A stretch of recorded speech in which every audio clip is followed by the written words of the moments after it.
Hi, I'm Ben Mankiewicz. Welcome to 31 Days of Oscar on TCM. Tonight's lineup of Oscar winners and nominees are connected by time and space, but mostly space. They all have a certain running time, but that's true of all movies. I wanted to show the 2000 alien adventure Battlefield Earth in this time slot, but I was told by the programming department, "I'm sorry, Ben. I'm afraid I can't do that." Up next, a genuine landmark sci-fi film, arguably the father of modern science fiction on screen, from MGM in 1968, developed alongside Arthur C. Clarke's novel. Stanley Kubrick directs 2001, A Space Odyssey. For the last 6 decades, critics and fans have argued about 2001. Does it make sense? If it does, what exactly does it mean? Is it art? Is it too artistic? On its surface, this is a story about the search for intelligent life in space in the year 2001, made through 1968's lens of 2001. When the film hit theaters in 1968, the same year Arthur C. Clarke's novel was published, 2001 was still 33 years away, but it sounded like the distant future.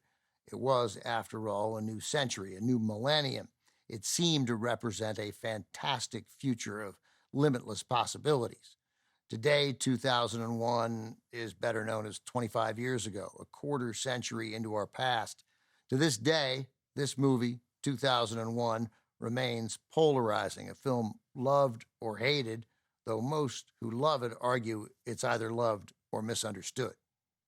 There's no doubt it is a bold film, a creative tour de force that dares to leave big questions unanswered. No matter where you stand on 2001, you should know that if you took a poll of the most creative and influential sci-fi filmmakers today, many would say that the first time they saw 2001 was the moment they decided to make movies. The production took years to complete, costing more money than had ever been spent on a science fiction film. Of the $10.5 million budget, $6.5 million went to the movie's special effects, which Kubrick meticulously designed with effects supervisor Douglas Trumbull. The visual effects were stunning for their time. They remain impressive today, despite more than 60 years of technological improvement. For the special effects, Stanley Kubrick won the picture's only Oscar. No one doubts, though, Douglas Trumbull deserved an Oscar as well. The film earned 4 nominations in all, including Best Director for Kubrick, Best Story and Screenplay for Kubrick and Clarke, and Best Art Direction. From 1968, starring Keir Dullea, Gary Lockwood, and perhaps most famously, the voice of Douglas Rain as Hal, the passive-aggressive, apologetic computer. This is Stanley Kubrick's 2001, A Space Odyssey.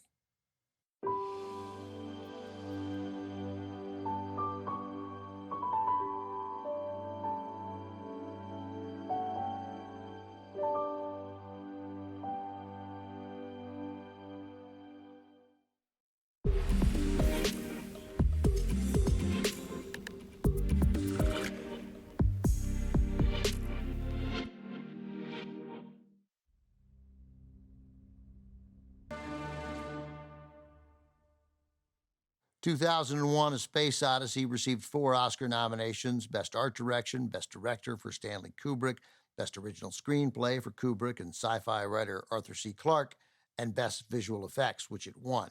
The Oscar itself went to director Stanley Kubrick, his only win out of 13 career nominations. It was also his only time nominated in that category. All of his other nominations came for his work as a writer, director, and producer. Kubrick had a lot of help with the effects for 2001, most notably from 26-year-old special effects supervisor Douglas Trumbull.